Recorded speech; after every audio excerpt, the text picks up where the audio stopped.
HBO has a new hit series out called House of the Dragon. Now, as a Game of Thrones fan, I was a little skeptical about getting hyped up for this series because of the way season 8 ended, but I gave it a shot. And so far I'm really enjoying it.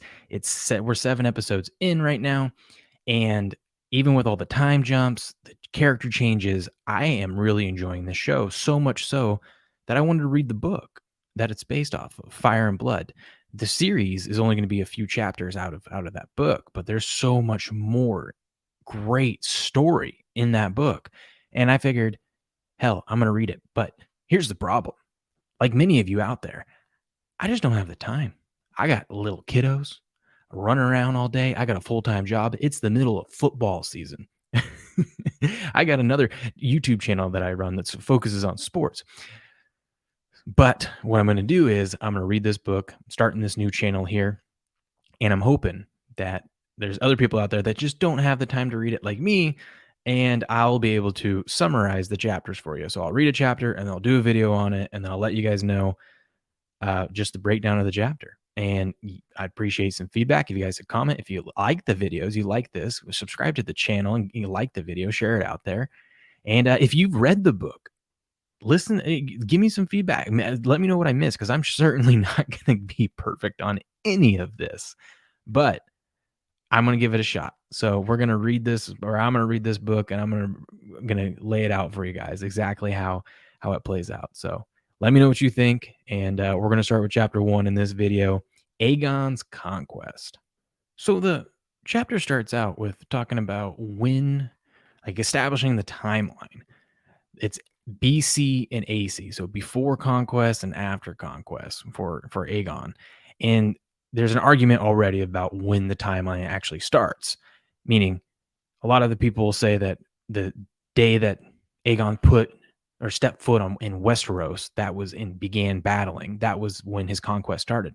But actually, Aegon himself seemed to have declared it when he was crowned by the High Septon, which was nearly 2 years later after he first began battling. So there's a little 2-year gap, some people say. So he actually was, starting his conquest before AC, I guess. I don't know. It's kind of confusing, but they wanted to point it out. So, all right.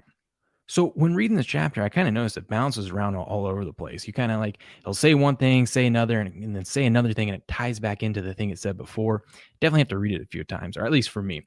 But it goes into the Targaryens and how they're dragon riders, but they weren't the only dragon riders out there. They were actually kind of the lesser family, I guess.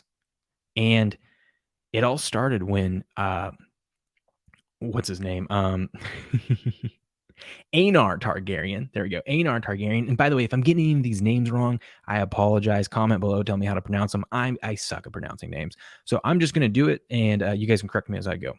Aegon Targaryen, the Targaryens were from a great city, the greatest city in the world, Valyria. And he decided to leave that city, and it was very, very frowned upon. And, they looked foolish for doing so. But he sold all his stuff, took his family, took 5 dragons with him, and he left and he went to Dragonstone. Why did he do that? Well, it's because his daughter, Daenerys Targaryen, is that right? Yeah, Daenerys Targaryen had a vision, had a dream that Valyria was going to be destroyed by fire. And she later became known as Daenerys the Dreamer because of this. Because yes, that's exactly what happened. Valyria was destroyed by fire. Now, it took 12 years. They left a little bit early, 12 years too early, but it did happen eventually. 12 years after Aegon Targaryen left and went to Dragonstone, Valyria destroyed in fire. And now the Targaryens were the only dragon riders left. And so then they teamed up with several of their close allies, the Valerians of Driftmark, who kind of managed things by sea, while the Targaryens managed things by air. It's kind of a great combo, if you ask me. And one thing that they pointed out in the book was the Targaryens didn't go look at Westeros for 100 years after that. They didn't have their eyes set over there. It wasn't even a thought at that point, which is kind of strange. But they, to begin with, they at least were going to leave the 7 kingdoms alone. And then we get into Aegon Targaryen, who was born in 27 BC. So if we actually do the math on that one, if he's born in 27 BC and he landed in Westeros 2 years roughly before he was actually crowned by the High Septon, that means he was 25 years old when he went on his conquest. That's pretty amazing. That's a guy definitely destined for greatness. I mean, if you ask me. And he achieved it for sure, but 25 years old. So they get into a little bit more about um, Aegon Targaryen. So they jump right into his sisters. He's got an older and a younger sister. The older is Visenya, and the younger is Rhaenys. So he's the middle. Now, Targaryen tradition is that he's going to marry his sisters or sister, and usually he would marry the oldest, Visenya, but he actually married both. Now, it was not unprecedented. It had happened before, but is very uncommon. But it is said that he married Visenya out of duty, but married Rhaenys out of desire. Now, remember, I say they do some back and forth stuff. So next we talk about the dragons that came with Aenar. You know, the guy that left the city, sold everything, left. Aenar Targaryen brought 5 dragons with him. Only one of them had survived at the point by the time Aegon was going on his conquest, and that was Balerion the Black Dread. There was 2 other ones that did hatch while they were on Dragonstone, and that was Vhagar and Meraxes. Meraxes and Vhagar might sound familiar if you were watching House of the Dragon because they are in House of the Dragon. Now the story goes and focuses on Westeros, and it just basically gives you all the background of Westeros and the Seven Kingdoms, stuff that we kind of already know. So I'm going to skip kind of through that part. The main thing they want to let you know is at this point, the Seven Kingdoms, there was always 2 or 3 kingdoms battling each other. It was constant war, and the people who lived in these kingdoms really didn't like it because they were in constant war. Things could get destroyed at any time, and rations. There's a short food supply, all that kind of stuff. So it's kind of chaos. It's kind of like barbaric tribes going at each other, just whenever they get mad at each other. So next we get into some of the kingdoms that are the 2 closest kingdoms next to Dragonstone.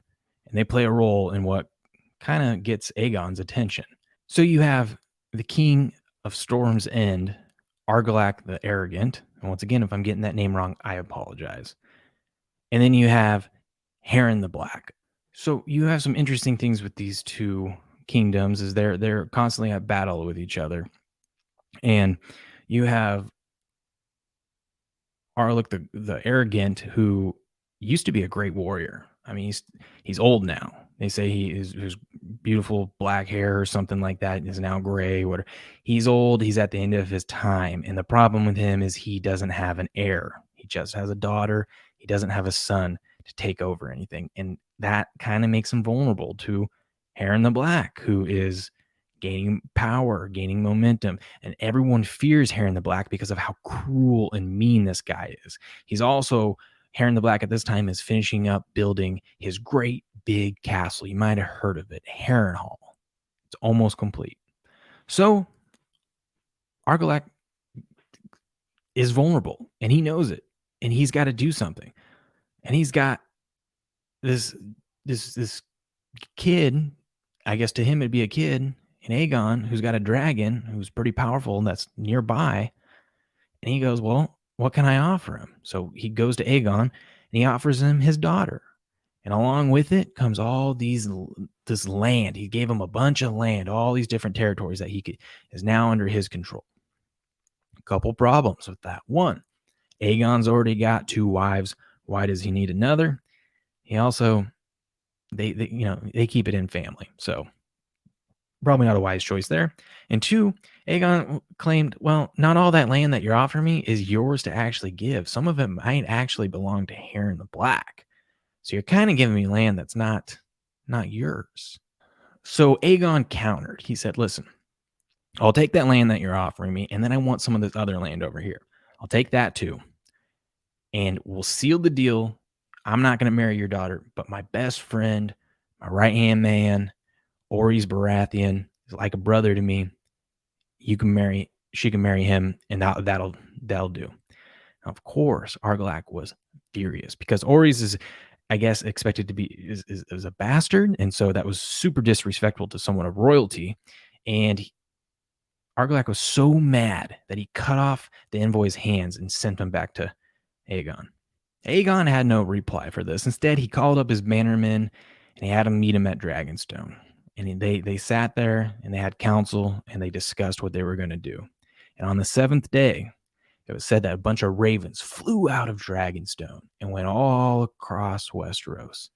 And in it, the message was, from now on, the Seven Kingdoms has one king, Aegon the Conqueror. And his message was, if you bend the knee, you can keep your titles and your land. If not, well, good luck. I got a dragon. Or, as Aegon said it, you will be thrown down, humbled, and destroyed. And so Aegon and his sisters and his bannermen, they set forth. They sailed to Westeros and they landed. And they're arguing, it's not clear of how many men he had. Some say 3,000, some say just a few hundred. But what he did have was 3 dragons, because remember, him and his 2 sisters are dragon riders.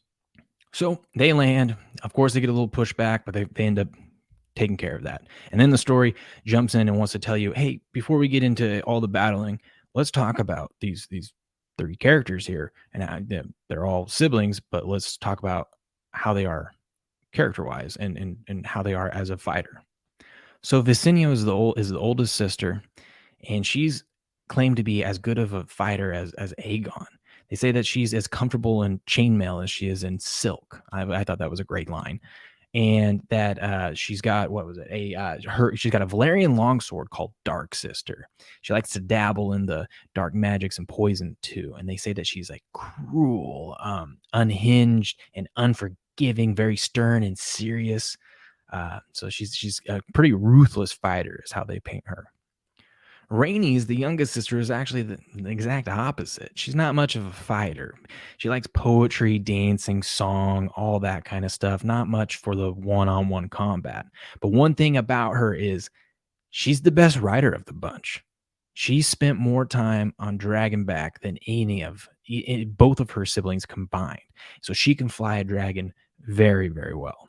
Now, there's rumors about Rhaenys that when Aegon's not around, she likes to keep some extra company in her bed chambers. And it's just rumors. They just let you speculate on it. But they do also point out in the book that, uh, Aegon married her out of desire. And also, Aegon spent, for every 10 days that Aegon spent with Rhaenys, he spent 1 day with Visenya. So clearly he has a favorite. And then we get into Aegon himself. He's got a Valerian steel sword called Blackfire. He's one of the greatest fighters in the lands. But here's the thing, he does not show off. He's the exact opposite of Jaime Lannister that we've seen in Game of Thrones, right? So he doesn't go to any tournaments. He doesn't do anything. He doesn't brag about how good he is. He is just a great fighter, one of the best. It sounds like he's naturally gifted. So he's not like Jaime Lannister, who's out there, boasting that he can beat anyone in a duel, right? He's a little bit more humble than that. Aegon's dragon is Balerion the Black Dread, as we said earlier. And Aegon doesn't really have any friends. Orys Baratheon, who I mentioned earlier as well, he's about his only good friend. He's about the only one out there other than his sisters. And that's how he likes it. And so he trusts Orys as like a brother to him, is the vibe I get from what they're saying in the book. Now, there's 3 things that characteristically he stands out way different than any of the characters or kings or rulers that we've seen in Game of Thrones. So he's way unlike them. One, they say that he's faithful to his sisters. I know that sounds weird to say on here, but you know what I mean. But he's faithful to them. He doesn't go sleep with any other women. He doesn't have any bastard children, nothing like that. He just stays faithful to his sisters. So definitely different than what we've seen with like Robert Baratheon in season 1 of Game of Thrones, right? Yeah.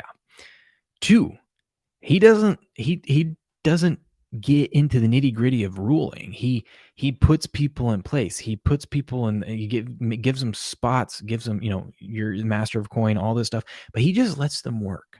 He'll step in when he needs to step in, like a parent that needs to, scold a child or something like that. But he'll step in when he needs to. He's not afraid to, but he doesn't need to be in the know on every little thing. He kind of likes to rule from a distance and just let everyone else manage things, which I think we'll see why he likes to do that come later on.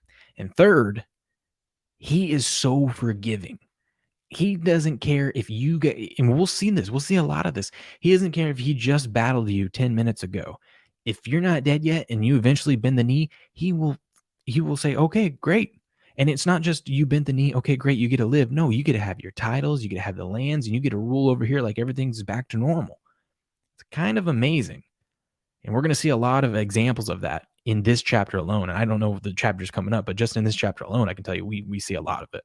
Okay, so now they're in Westeros, and they're getting their council together, and they're getting their home base set up, and they're planning. So he's got to appoint someone a master of ships, someone master of this, master of that, kind of have a strategy in place of what they're going to do. And then this is what he says here, and I like that. I'm going to just read from the book on this one.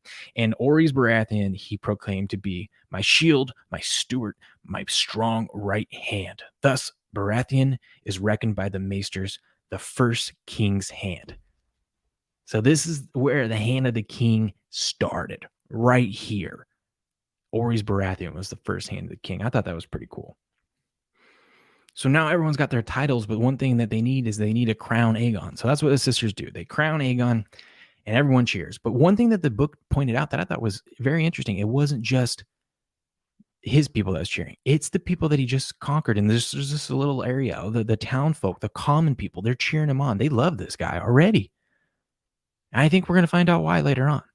And I think it has to do with how merciful he is. And, I think also these people are just tired of war. And if this guy can come and unite the Seven Kingdoms, by golly, let's do it. And let's have some peace in the realm. I think that plays part of it too. So now they're setting off. And the plan is you got Aegon's going to take some people, go this way. One of his sisters is going to take some boats and ships, go that way. The other sister's going to take some. They're all going to go conquer a little area on their own. And one thing that is interesting is that he kind of comes out a little lackadaisical in all of them. They suffer heavy losses early on. Remember, they don't have that big of an army. And it seems like they kind of get punched in the face and kind of a little stunned for a second. But then the book says, well, Aegon was like, well, they don't have an answer for our dragons. And then the dragon just let loose. And it's not just that he has dragons. We're going to find out in some of these other battles too coming up. Aegon's very strategic. And he's very smart, and he plans ahead, especially for someone that's 25, right? But he plans ahead. And so he's able to conquer this area very easily, and he's starting to gain more and more bannermen, more and more troop, more and more people switching sides. So now we turn back to our friend from earlier, Harren the Black. Now, like I said, he has been building up a lot of territory and whatnot, but he has been known as that cruel ruler. And so when Aegon shows up, Harren calls all his bannermen. Well, his bannermen say, nah, you know what? I'm going to go with this guy because he says as long as I bend the knee, I get to keep everything I have. I'm fine. Hell, I might even get a promotion. And the first group to turn on him was Lord Edmund Tully of Riverrun. How about that? That was a domino effect, and it just went one after another. They all turned on him. So now King Harren the Black was outnumbered. He's outnumbered, right? What does he do? Well, he's got this great big castle called Harrenhal that he just built, and he buckles up in there. Apparently he got enough food supply. They can live in there forever. He thinks he's safe because it's built of stone. It's super tall, super big, very thick, that the dragon's not going to be able to do anything to him. Which is kind of strange because what are you going to do? You're just going to wait? It's not like you're just going to wait him out? For how long? You're just never going to leave your castle? I mean, he can go conquer all the other stuff by then. I mean, it's just strange. But even then, Aegon shows up and he offers mercy. Let's take a look at it. He says, Aegon says, yield now, and you may remain as Lord of the Iron Islands. Yield now, and your sons will live to rule after you. I have 8,000 men outside, plus a dragon. Don't forget about the dragon. And then Harren says, what is outside my walls is no concern to me. Those walls are strong and thick. And Aegon goes, well, it's not so tall enough that a dragon can't fly up there. But Harren goes, it's built in stone. Stone does not burn. And then this is where Aegon's like, all right, listen, I tried. I'm not going to play this game with you. And he says this line, when the sun sets, your line shall end. How about that? Wow. That's strong. So this made Heron very mad. He goes inside. He starts screaming, says, "Whoever can go kill that dragon rider, you kill him. I'll give you any woman in the realm." Blah blah blah. He sounds like a desperate man. So sunset comes. Aegon says, "All right." Goes up with this dragon, comes down, and it says that Balerion, his fire was black with little bits of red in it, and it was just hammering the stone, and it started catching everything on fire that was not stone. It was catching wool, oils, wood, all that other stuff, grains. It was catching all that on fire. So you got a lot of smoke going on there. But then it said that the fire was so strong that it actually was melting the stone. How insane is that? They said that it looked like candles burning in the night, but candles that are twisted and melting. Like this, you could see in the night the walls of Harrenhal just glowing like 5 candles because of the 5 towers, like 5 candles just burning because that's how hot the fire was coming out of the dragon. Pretty insane. Harren the Black and all his sons and everyone died inside. They died from the smoke and then probably burned too. And a lot of people died, and it just took Aegon and his dragon to do that. So now, who gets rewarded for this? Well, of course, Edmund Tully, right? He was the first to turn. He showed loyalty, and so Aegon says, "As I said, you are now Lord of the Trident. This area is yours." The Tully family. The guy is a man of his word. He shows mercy. Gotta respect it. Well, news of Harren the Black's death had spread and got to Argilac the Arrogant, and he was furious. And he was saying, "Listen, I'm not going to die like that guy in my castle and wait for him to come here." So King Argilac, he got up on his horse and some bannermen, and he rode out to meet his enemies. He rode from Storm's End one last time to go meet his enemies in the battlefield. Problem with that is Rhaenys was up on her dragon, so she could see when the Lord left Storm's End. So it gave Orys Baratheon plenty of time to set up and get in proper position. And where they were fighting here, I guess it was really wet and really sloppy and really muddy, and they were up on a hill. So Argilac, when they got there, they were outnumbering, I believe it was 2-1, Orys Baratheon and the army there. But they had to charge up the hill, and it said it took 4 tries to go up that hill, and that was finally it. And then eventually, King Argilac was knocked off his horse by Rhaenys' dragon. And then he was face to face with Orys Baratheon. And even then, Orys Baratheon said, "Listen, put everything down, bend the knee, and you can go back to Storm's End and rule, and you can everything as is." And I think there's a reason why he's called Argilac the Arrogant. He wasn't going to do that. And he said, "No way, no how." And they fought. And it was a good battle, but Orys Baratheon won. And immediately when the king died, all of his soldiers out there, everyone tossed everything down and said, "Okay, yep, we surrender. We give up. We bend the knee." And they were spared. As promised. Now back at Storm's End, not so much. See, back at Storm's End, Argilac's daughter Argilla, and if I'm getting the names wrong, I'm sorry once again. But Argilla, she was in charge now. And now news broke that her father had died, so she was in charge. And so Rhaenys is out there with her dragon saying, "What do you want to do, sister? What do you want to do?" And she says, "Listen, you are going to have to kill all of us. You're going to have to burn us like in Harrenhal. I'd like to see you try because we're not going to give up." Only problem was all the soldiers and everyone knew that the king was dead, and no one really respected her in charge. And they said, "Listen, we're not going to be put to death the same way that those people at Harrenhal were that we just heard about. No, thank you." So what they do, they tied her up and threw her out as an offering, and they all bent the knee and said, "No, we give up. Here, you can have her." And of course, they were all spared. And then Lady Argilat, she was brought to Orys Baratheon. He unchained her, untied her, gave her clothes, gave her food, gave her wine, and talked with her. I thought this part was interesting. He talked with her, told her about how great her father was on the battlefield. And remember, this is a guy that killed her father, right?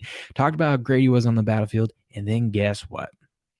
He married her. I didn't see that one coming. He married her, and he took the crown stag, became his sigil, and then now Orys Baratheon was the ruler of Storm's End. And that's how the Baratheons got their start in Westeros. Pretty cool. Pretty cool. Okay, now Aegon's up. Aegon's got two kings that are teaming up, coming after him. The Gardner house from the High was it from High Garden, so the Gardner house from High Garden, and then the Lannisters. I think it's Leon Lannister. Yeah, no, Lauren Lannister. Apologize, Lauren Lannister. And so they team up, and they outnumber Aegon 5-1. Aegon's like, it's all right. One advantage Aegon had was that he had the smaller army. He could move faster. So he got in front of these two armies and positioned his men where he wanted. Now, remember, I said earlier that Aegon's very strategic and smart, and we see it here. He starts setting his people up, but not to, he game plans, but he lets them command. He says, I want you to do, here's the plan. You're going to execute it with these people. You're going to execute it with these people, and you're going to execute it here because guess what? I'm going to be up in the sky. Be high up in the sky. I'm going to be watching this, what's going on. So he's setting up his army, who is outnumbered 5-1. Okay. So him and his sisters are up on their dragons up high, and he's leaving Orys Baratheon and a bunch of his men and new bannermen out there facing a tough task. So the two kings see this, they love their odds, and they charge. Now remember, I said that he got to pick where he wanted to battle. Why did he want to battle here? Well, this area that they're in is this wheat field, very, very dry. Very, very dry. Way different than the battle that just happened.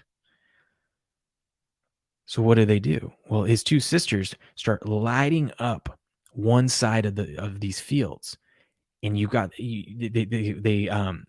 they light up these sides of the fields after the army start charging. Lights up one side of the fields, and the wind starts blowing the fire towards the charging armies. And then smoke comes also and affects another part of the armies. And then you got Aegon coming in from another side. So now you've got this, basically you got these charging army coming in, and they just got engulfed in flames and destroyed. I mean, so much so that the battle was named the Field of Fire. All right. So it was said that there was 4,000 men burned alive right there. Tens of thousands that were dead or that had severe lifelong burns. That basically they couldn't keep fighting. Tons of them were injured in this battle. Another 1,000 were slain with swords and spears. It said that they lost all these people, thousands and thousands of people, tens of thousands that were injured. And it was said that the Targaryens lost less than 100. Absolutely insane. That is perfect strategic planning, using your dragons when you're outmatched, and knowing the arrogance of your opponent. And so the one king from High Garden, he was dead. Lauren Lannister was able to escape, but he was captured later on. And of course, what happens? He gets face to face with Aegon, and Aegon says, bend the knee, and Lannister bends the knee. And he goes, okay, you're the, Lord of Castle Rock. You go back to doing what you're doing. And it's just like that. He just doesn't care that you just charged at him, tried to take him out. He doesn't care. All right, go back. You bent the knee. And think about that. The House Lannister could have died that day. Could have died right there. We would have no House Lannister. How crazy is that? So Aegon was on the move very quickly after that. You had just taken out the king at High Garden. He had to get there hoping that, they wouldn't put too much of a fight up. And when he gets there, he's expecting a little bit of a battle. But instead, gates are open, and Harlan Tyrell greets him. Harlan Tyrell family greets him. It says, we surrender, we bend the knee. And so what does Tyrell get? Well, he is now the Lord of the High Gardens. He gets all the land, and House Tyrell gets to rule High Garden. Remember, they play a very important role going into Westeros in the Game of Thrones series. So kind of interesting how all these people get started. They kind of just take an opportunity. They see an opportunity and they take it. And also you have the king and Aegon, who is a man of his word, and he gives people plenty of opportunities to benefit their family and thrive. And I think we see it not just from like higher ups. I think as we'll get into later into this, even the common folk have a great chance to, better themselves under the rule of Aegon. That's what he's selling. He's selling peace, but we'll get into that more later. So now Aegon really wanted to go down south. He wanted to go take on Old Town, Dorne, go conquer all that land.